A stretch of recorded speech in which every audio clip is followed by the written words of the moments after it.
हिमालय की ऊंची ऊंची बर्फ से ढकी चोटियों के बीच, जहां हर तरफ सन्नाटा है, जहां सिर्फ हवा की आवाज और घंटियों की गूंज सुनाई देती है, वही बसा है भगवान शिव का एक अद्भुत धाम, केदारनाथ। ये सिर्फ एक मंदिर नहीं, बल्कि आस्था, विश्वास और चमत्कार की जीवंत कहानी है। सूर्योदय भाग 1, दिव्य स्थान का परिचय। करीब 11,755 फीट की ऊंचाई पर स्थित उत्तराखंड के पहाड़ों में बना यह मंदिर हर साल लाखों श्रद्धालुओं को अपनी ओर बुलाता है।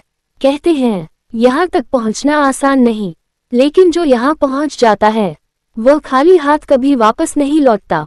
भाग 2, पांडवों की कथा। महाभारत का युद्ध समाप्त हो चुका था। पांडव जीत चुके थे, लेकिन उनके मन में शांति नहीं थी। उन्हें अपने ही भाइयों और गुरुओं की हत्या का पश्चाताप था। वे भगवान शिव से क्षमा मांगना चाहते थे, लेकिन भगवान शिव उनसे नाराज थे और उनसे दूर जाने के लिए उन्होंने एक बैल का रूप धारण कर लिया। पांडव उन्हें खोजते खोजते केदारनाथ की इस पवित्र भूमि तक पहुँचे। ट्राइडेंट साइन भाग 3, भीम और शिव का रहस्य। भीम ने उस बैल को पहचान लिया और उसे पकड़ने के लिए दौड़ पड़े। जैसे ही भीम ने बैल को पकड़ना चाहा, वह बैल अचानक धरती में समाने लगा और तभी उसका एक हिस्सा बाहर रह गया। वह था उसकी पीठ। यही पीठ आज केदारनाथ में शिवलिंग के रूप में पूजी जाती है। भाग 4, मंदिर का निर्माण। कहते हैं कि पांडवों ने ही इस मंदिर का निर्माण करवाया था। समय बीतता गया और फिर 8वीं शताब्दी में महान संत आदि शंकराचार्य यहाँ आए। उन्होंने इस मंदिर का पुनर्निर्माण कराया और इसे फिर से जीवित किया। लहर भाग 5, समय की कसौटी और चमत्कार। सदियों से यह मंदिर बर्फ, तूफान और भूकंप को सहता आया है, लेकिन साल 2013 में एक भयानक आपदा आई। भारी बारिश, तेज बाढ़, सब कुछ तबाह हो गया।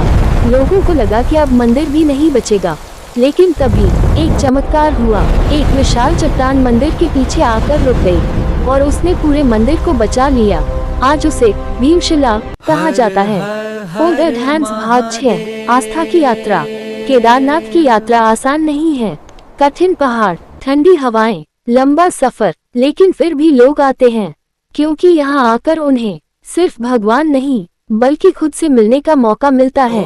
भाग 7, आध्यात्मिक अनुभव। कहते हैं यहाँ भगवान शिव स्वयं विराजमान है। यह मंदिर 12 ज्योतिर्लिंगों में से एक है। जो भी यहाँ सच्चे मन से आता है, उसके सारे पाप नष्ट हो जाते हैं और उसे मिलती है एक नई शुरुआत। माइकंत भावुक समापन। तो ये थी कहानी केदारनाथ की, एक ऐसी जगह जहाँ पत्थरों में भी भगवान बसते हैं, जहाँ हर कदम पर चमत्कार होता है और जहाँ जाने के बाद इंसान बदल जाता है। अगर कभी जीवन में मौका मिले तो एक बार यहाँ जरूर जाए, क्योंकि केदारनाथ सिर्फ एक मंदिर नहीं, एक अनुभव है, एक आस्था है, एक चमत्कार है। स्वर धीरे धीरे, संगीत समाप्त। हर हर महादेव गूंजता है। हर हर महादेव।